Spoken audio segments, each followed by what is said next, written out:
आजच्या आपल्या या भोर शहरामधील ऐतिहासिक नगरीमध्ये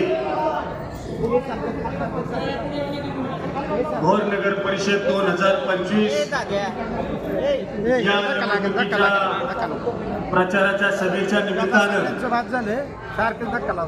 ज्यांची आपण आतुरतेने वाट पाहत होता असे महाराष्ट्राचे विकास पुरुष तुम्हा आम्हा सर्वांचे नेते आदरणीय देवेंद्र भाऊ फडणवीस साहेब,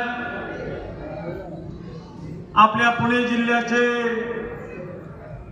नेते आणि सांगली जिल्ह्याचे पालकमंत्री तथा उच्च तंत्र मंत्री सन्माननीय चंद्रकांत दादा पाटील साहेब, इथे उपस्थित असणारे जिल्ह्याचे अध्यक्ष श्री शेखरजी वटणे, आपल्या भोर नगर परिषदेचे निवडणुकीचे प्रभारी माजी नगरसेवक राजेंद्र आबा शिळीमकर, स्नेहलताई दगडे, माझे सध्याचे विद्यमान आमदार सन्मान्यजी टिळेकर, त्याचप्रमाणे व्यासपीठावरील उपस्थित असणारे सर्वच सन्माननीय मान्यवर,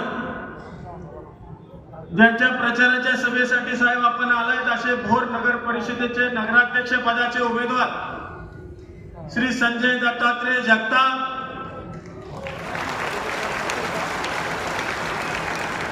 त्याचप्रमाणे प्रभाग क्रमांक 1 ते 10 मधील असणारे सर्व भारतीय जनता पक्षाचे अधिकृत उमेदवार, भारतीय जनता पक्षाचे सर्व फ्रंटलचे प्रमुख, व्यासपीठावरील सर्व उपस्थित मान्यवर, सर्व इलेक्ट्रॉनिक मीडिया, प्रिंट मीडिया, त्याचप्रमाणे भोर शहरामधून आलेले, तालुक्यामधून, जिल्ह्यामधून आलेले सर्व सुजाण मतदार बंधू आणि माझ्या तरुण मित्रांनो, साहेब प्रस्तावना करण्यापूर्वी आपलं मनापासूनच मी अभिनंदन करतो, आभार मानतो की तुम्ही इथं येईपर्यंत बऱ्याचशा वावड्या या ठिकाणी उठवण्याचा प्रयत्न झालेला होता, परंतु मला आपली कल्पना आहे, किंबहुना आपल्यावरती माझा आत्मविश्वास आहे, पूर्ण विश्वास आहे की ज्या ज्या वेळेला आपण एकदा शब्द देता तो शब्द 100% पाळणारं नेतृत्व म्हणून आपल्याकडे सर्वजण पाहतात, हे मी सुद्धा जवळून त्या ठिकाणी पाहिलेलं आहे, अनुभवलेलं आहे. खरं तर या सर्व निवडणुकीच्या प्रक्रियेमध्ये गेली 40 वर्ष मी असेल, माझे वडील असतील, यांनी अनेक संघर्षमय परिस्थितीमध्ये या तालुक्याच्या जनतेच्या सर्वांगीण विकासासाठीचा प्रामाणिक प्रयत्न त्या ठिकाणी केलेला आहे. राजकीय दृष्ट्या आम्हाला कोणाबरोबर संघर्ष करायला लागतो हे मला वाटतं आपल्याला सांगण्याची आवश्यकता या ठिकाणी नाही, आणि म्हणून खरं तर तुमच्यासारख्या नेतृत्वाची साथ आम्हाला या ठिकाणी मिळते हे पाहिल्यानंतर जिल्ह्यामधल्या अनेक नेत्यांच्या पोटात दुखू लागले अशी परिस्थिती त्या ठिकाणी निर्माण झालेली आहे. काल सभा झाली,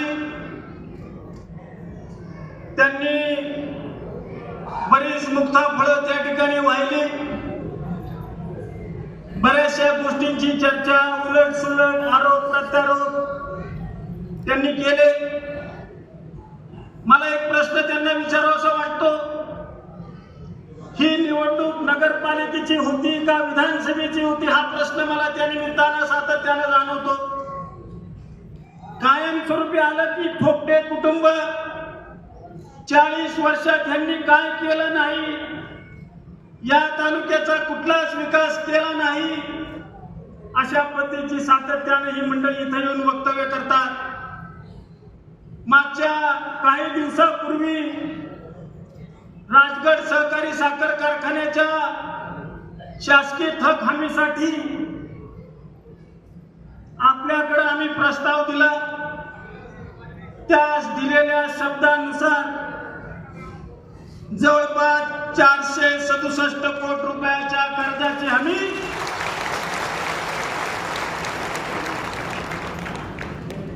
आपण सगळ्यांच्या विरोधाला डावलून सुद्धा त्या ठिकाणी दिली. आणि मी म्हणत नाही,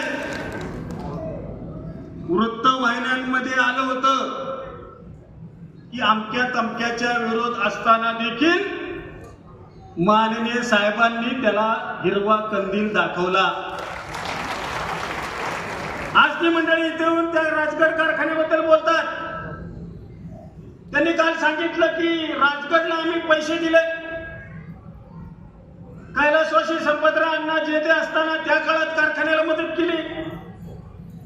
त्यांच्यानंतर स्वर्गीय विलासरावजी देशमुख साहेब असताना त्यांच्या वेळेला मदत केली. आणि आता सुद्धा पहिली सही मी दिली. साहेब, आता पहिल्या सहीचं महत्व किती आहे मी आपल्याला या ठिकाणी सांगण्याची आवश्यकता नाही.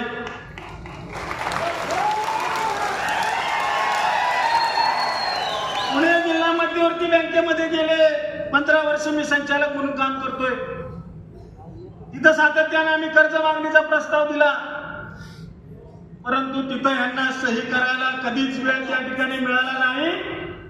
आज मला वाटतं तुमच्या समोर नाईलाजास्तव सही त्यांना या ठिकाणी करावी लागली, ही वस्तुस्थिती आहे.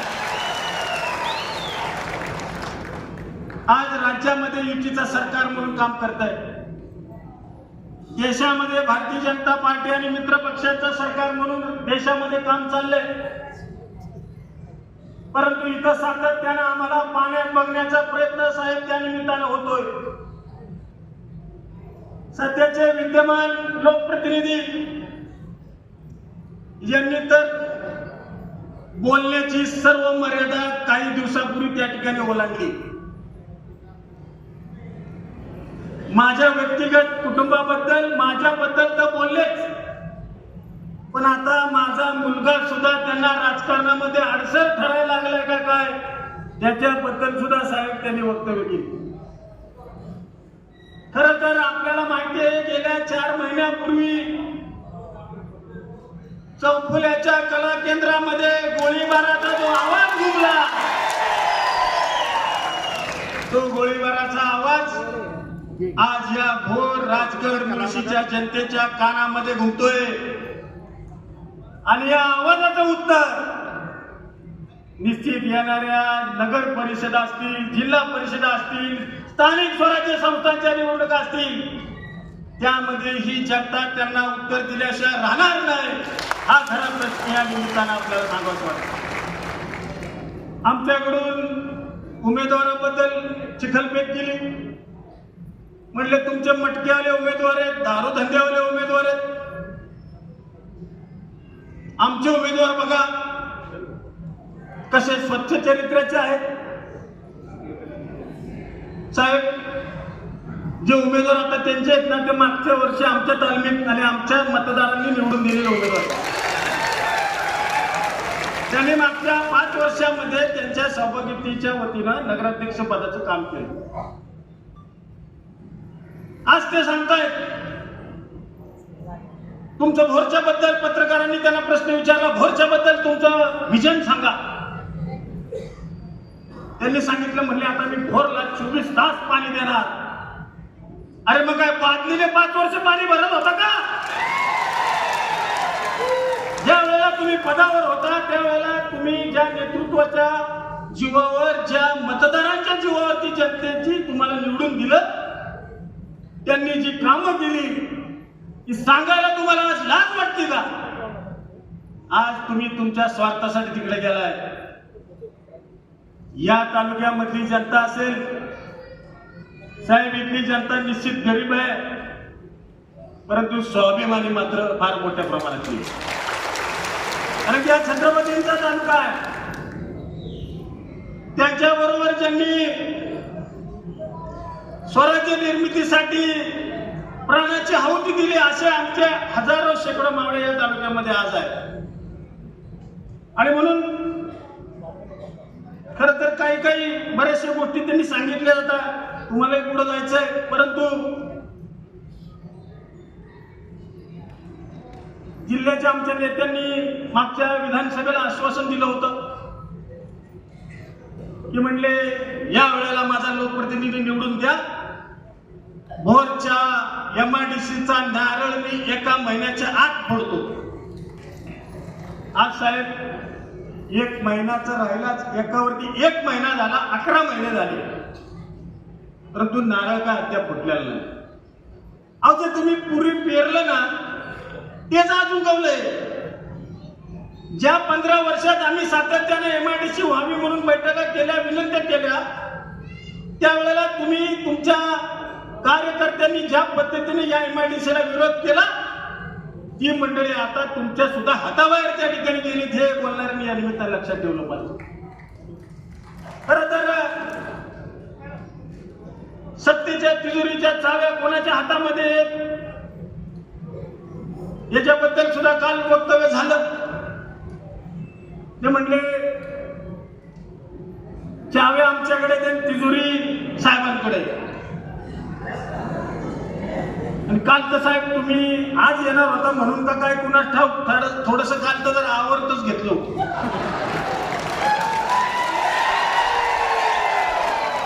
नाही तर असा पाडा आमच्याबद्दल सातत्याने बोलायचा. सकाळी संध्याकाळ थोपटे थोपटे, मी काहीच केलं नाही, सारखं तेच. आणि आमच्या जनतेला आता ऐकून ऐकून त्याचा कंटाळा आलेला आहे. सारखं तेच. मागच्या वेळेला निवडणूक झाली लोकसभेची, त्यावेळेला सांगता सभेला हेच. त्याच्या अगोदर नगर परिषदेची झाली, त्यावेळेला सांगता सभेला हेच. आत्ताची नगर परिषदेची विधानसभेत झाली त्यावेळेला हेच. नगर परिषदेची आता झाली त्यावेळेला सांगता सभेला हेच.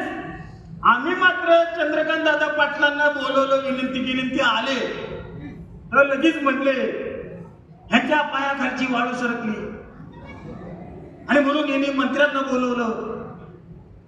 आणि आज संपूर्ण वाळू सरकली म्हणून मुख्यमंत्र्यांना बोलवलं. अरे माझ्या पायाखालची वाळू नाही, तुमच्या तोंडचं पाणी पळाले हे का सांगत नाही? आजपर्यंत तुम्ही स्वतःची फक्त इथं भाषण केली. या नगरीला, पुण्यनगरीला अनेक मुख्यमंत्र्यांनी या ठिकाणी पदस्पर्श त्यांचे झाले. आज देवाभाऊ सारखं एक नेतृत्व की अखंड महाराष्ट्रामध्ये आणि दिल्लीत सुद्धा त्या ठिकाणी नोंद घेईल त्यांच्या कामाच्या, अशा पद्धतीचं नेतृत्व ते आज या ठिकाणी इथं आपल्याकडे आलेलं आहे. साहेब 21 जागांवरती निवडणूक आहे. मागच्या वेळेला 17+1 अशा 18 जागांवर निवडणूक होती. त्यावेळेला मी 18-0 त्या ठिकाणी करण्याचा मतदारांनी त्या ठिकाणी प्रामाणिक निर्णय दिलेला होता. आजही तुम्हाला सर्वांच्या साक्षीने सांगतो, याही वेळेला 21-0 झाल्याशिवाय ही जनता थांबणार नाही. हे मला तुम्हाला या निमित्तानं सांगायचंय. खरं तर मला जुनं आठवतंय, विधानसभेमध्ये असताना तुम्ही एकदा अधिवेशनामध्ये माझ्याबद्दल वक्तव्य केलं होतं. तुम्हाला मुद्दाहून आठवते? तुम्ही वक्तव्य केलं होतं की संग्राम थोपटेंची चिठ्ठी निघाली, चिठ्ठी डिस्पॅच झाली, चिठ्ठी आली, कुठे अडली. आता हे सगळं तुम्हाला माहिती, मी काय सांगायची आवश्यकता नाही. परंतु आपण सांगितलं होतं त्यावेळेला की जर संग्राम थोपटेंना तुम्हाला न्याय देता येत नसेल तर मला न्याय द्यावा लागेल. हा न्याय खऱ्या अर्थानं तुम्ही राजगडच्या कर्ज मंजुरीच्या निमित्तानं दिलेला आहे. हे मला विशेष करून आदरपूर्वक आपल्याला सांगावंसं वाटतं. माझी एकच माफक अपेक्षा आपल्याला या निमित्तानं आहे. गेले अनेक दिवस बेरोजगारीचं जे सावट आमच्या तरुण पिढीवरती या तालुक्यामध्ये आहे, कारण की या शहरामध्ये 90% कॉन्क्रीटचे रस्ते केले, जलतरण तलाव केला, पाण्याची योजना केली, नवीन मार्केटची उभारणी आपण करतोय. अनेक करोड रुपयाची, जवळपास 103 कोटी रुपयापेक्षा जास्त कामं मागच्या 5 वर्षामध्ये आम्ही केली.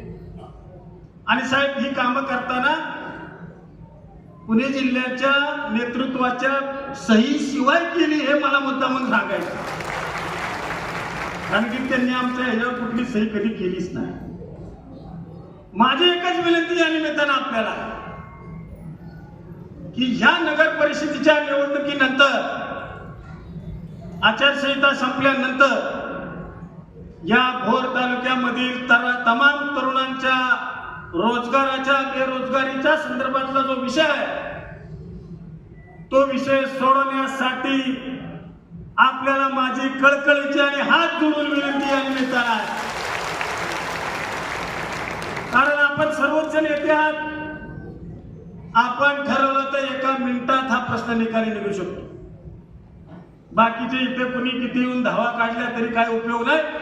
तुमचा एकच शिक्षक त्या ठिकाणी कामाचा आहे आणि त्यात एक प्रामाणिक विनंती आहे, तो MIDCचा विषय तर आपण 100% सोडवाल याच्याबद्दल माझ्या मनात शंका नाही, परंतु ह्यांच्या सहीशिवाय तो सोडवा ही आग्रहपूर्वक विनंती आहे. नाही तर येऊन इथं परत ते सांगतील पहिली माझी सही होती, त्याची पहिली पण शेवटची नको. आता साहेब मंत्रालयीन कामकाजामध्ये पहिली सही कोणाची असते मी सांगायची गरज आहे का टिप्पणीवर? नाही, माफ करा, मी कोणाबद्दल काही बोलू इच्छित नाही, परंतु पहिली सही टिप्पणीवर कोण करतो आणि अंतिम सही कोणाची होते? आणि मग कशासाठी सांगायचं, काय सांगायचं? ठीक आहे, युतीमधले तुम्ही घटक आहात, युतीमध्ये बरोबर आहात, अरे पण आम्ही तुम्हाला मानतोय, पण तुम्ही आम्हाला मानायला तयार नाही ना. आम्ही तुम्हाला मानतोय युतीतले घटक आहात, तर तुम्ही आमच्याकडे कायमच वक्र दृष्टीने पाहत असाल तर हा सुद्धा मावळी मुलूक आहे आणि हा मावळा आहे, मॉडेल पण वाकणार नाही अशी इथली संस्कृती आहे. आणि जर का कोण आता काय झाले साहेब, काय विद्यमान आहेत ना, काल 2-4 दिवस झाले 5-6 गाड्या घेतात, बाहेरची लोक गोळा करतात आणि गल्ली गल्लीत फिरतात. तिथं काय माणसांचा प्रतिसाद मिळत नाही. मग तर उमेदवारांनी तर जवळपास सोडून दिलेल्या आशा समोरच्या त्यांच्या. आता वस्तुस्थिती अशी झाली की एका मतावरती वरच्या पदाला मागतात, म्हणले आमचं तेवढं बघा. अरे पण हे तुझं नाव रामाचं करणी रावणाची कशासाठी पाहिजे तुझी? तू कशासाठी चालले तुमचं? काय उमेदवाराची तर अशी परिस्थिती आहे की तुम्ही जर भेटले तर उमेदवार त्यांचा समोरचा असा आहे की लगेच असा पाया पडतो, असा पाया पडतो. आता ते पाय पडतोय का पाय ओढतोय हेच कळत नाही. आणि आमच्याकडे होता त्यावेळेला चांगला नव्हता आणि तिकडे गेला की स्वच्छ प्रतिमेचा झाला. आणि काय चाललंय काय आणि किती खालच्या पातळीची टीका कसं सहन करणार? फक्त साहेब तुम्ही असल्यामुळे थोडस कंट्रोल येतोय मला आणि तो मी पाळलाय. नाही तर मी खरं सांगतो ना, आज तर कपडे काढून फाडात उतरणारच होतो. काय झालं, आमची कार्यकर्ते म्हणायला लागले अहो दादा का बोला ना, दादा का बोला ना. मी म्हणलं अरे हो जरा शांत घ्या. नाही म्हणले तुम्ही काहीच बोलत नाही आणि त्याच्यामुळे त्यांचं भावले. अरे म्हणलं हो बोलू आपण. काय होतंय साहेब, कार्यकर्त्यांचा तुझा संयमाचा बांध फुटलेला आहे. काही कसल्याही पद्धतीचं वक्तव्य याचा निश्चित निर्णय उद्याच्या येणाऱ्याच्या निवडणुकीच्या निमित्तानं आपल्याला घ्यायचा आहे. उद्याची 2 तारखेची निवडणूक हे भविष्य काळातल्या 5 वर्षामध्ये भोर शहराचा कारभारी, आपल्या प्रभागाचा कारभारी निवडण्याची निवडणूक आहे. आणि म्हणून काही लोक बोलतात जरा खाली असेल, वर असेल, वरचा असेल, खालचाच असेल. काय नाही, पॅनल टू पॅनल. काही लोक म्हणतात नाही खाली असं करू, वर असं करू. मी सगळ्यांना विनंतीपूर्वक सांगतो, एकच मशीन त्या ठिकाणी मतदान केंद्रावरती आहे त्या प्रभागामधलं. त्याच्यामध्ये नगराध्यक्ष पदाची वरती उमेदवार आहेत, खाली नगरसेवक पदाचे उमेदवार. काय खालचं वर बटन करायला गेला की चुकणार आहे सगळं. ज्या ठिकाणी कमळ चिन्ह आहे त्याच्या समोरचं बटन दाबायचं, बाकी काही बघायचीच गरज नाही.